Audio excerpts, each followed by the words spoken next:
यकीन करना मुश्किल है कि सऊदी अरब जैसा देश पाकिस्तान के परमाणु बम से ईरान को तबाह करना चाहता है। आखिर क्यों सऊदी अरब की आंख में ईरान बुरी तरह से खटक रहा है? क्या शिया सुन्नी का मामला है या फिर ईरान को रूस से दोस्ती की सज़ा मिलने जा रही है? क्या ट्रंप ने पाकिस्तान के परमाणु हथियारों को मोहरा बनाकर सऊदी अरब को ऐसी जंग में झोंकना शुरू कर दिया है जो 57 मुस्लिम देशों की एकता को तबाह कर डालेगा और इजराइल अब पूरे अरब वर्ल्ड पर राज करेगा? नमस्कार, आप देख रहे हैं न्यूज़ 18 का डिजिटल प्लेटफॉर्म और मैं हूं आपके साथ आस्तिक। इस वक्त पश्चिमी एशिया से लेकर अरब की ज़मीन पर जो जंगी पैतरे चल रहे हैं वो वाकई सर्वनाश के पुख्ता संकेत हैं। एक तरफ गाज़ा में इजरायली हमले में एक ही दिन में 100 के करीब फ़िलिस्तीनी मारे गए हैं। 4 लाख से ज़्यादा फ़िलिस्तीनी गाज़ा सिटी को छोड़कर भाग चुके हैं। तो वहीं दूसरी तरफ राष्ट्रपति ट्रंप ने सऊदी अरब के प्रिंस मोहम्मद बिन सलमान के साथ मिलकर ईरान के खिलाफ ऐसी परमाणु चाल चली है जिसने ईरान को बैकफुट पर करना शुरू कर दिया है। हैरानी की बात तो ये है कि अमेरिका और सऊदी अरब ने मिलकर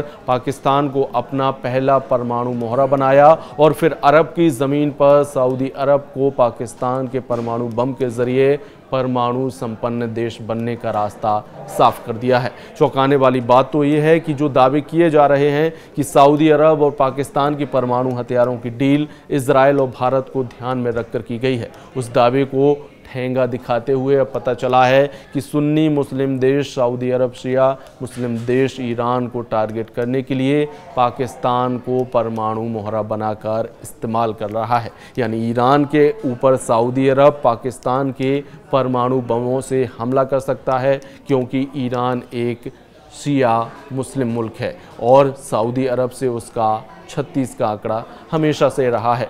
9 सितंबर को जब कतर पर इजराइल के ज़बरदस्त मिसाइल हमले करके हमास के 5 नेताओं समेत 6 लोगों को मारा गया था तो उसके बाद 57 मुस्लिम देशों वाले संगठन IOC या ये कहें इस्लामिक सहयोग संगठन ने इजराइल के खिलाफ भाषणबाजी तो खूब की, लेकिन इसका ज़मीन पर कोई असर नहीं दिखाई दिया गया। 9 सितंबर को कतर पर इजराइल की मिसाइल हमला किया और मात्र इस हमले के 10 दिन के अंदर सऊदी अरब और पाकिस्तान के बीच परमाणु हथियारों को लेकर डील हो गई। या ये कहें कि सऊदी अरब के बेतहाशा कर्ज में डूबे पाकिस्तान ने अपने परमाणु हथियार सऊदी अरब को एक तरह से बेच दिए हैं। एक्सपर्ट का दावा है कि इस पूरी परमाणु और युद्ध की डील के बीच अमेरिका के राष्ट्रपति ट्रंप हैं जो ईरान के साथ साथ रूस को भी पश्चिमी एशिया में कमज़ोर करना चाहते हैं क्योंकि ईरान ही इकलौता ऐसा मुस्लिम मुल्क है जो रूस का आंख मूंद कर यूक्रेन युद्ध में साथ दे रहा है और ईरान ही इकलौता ऐसा शिया मुल्क होने वाला है जिसके पास अपने दम खुद के परमाणु हथियार हो सकते हैं। सऊदी अरब ईरान के परमाणु हथियारों को इजराइल की तरह अपने अस्तित्व के लिए खतरे के रूप में देखता है। ईरान तेज़ी से परमाणु हथियारों के विकास पर काम कर रहा है। ऐसे में ईरान के परमाणु हथियारों से डरे मोहम्मद बिन सलमान अल सऊद ने एक दूसरे सुन्नी देश पाकिस्तान के परमाणु हथियारों को पाने के लिए ये रक्षा समझौता किया है।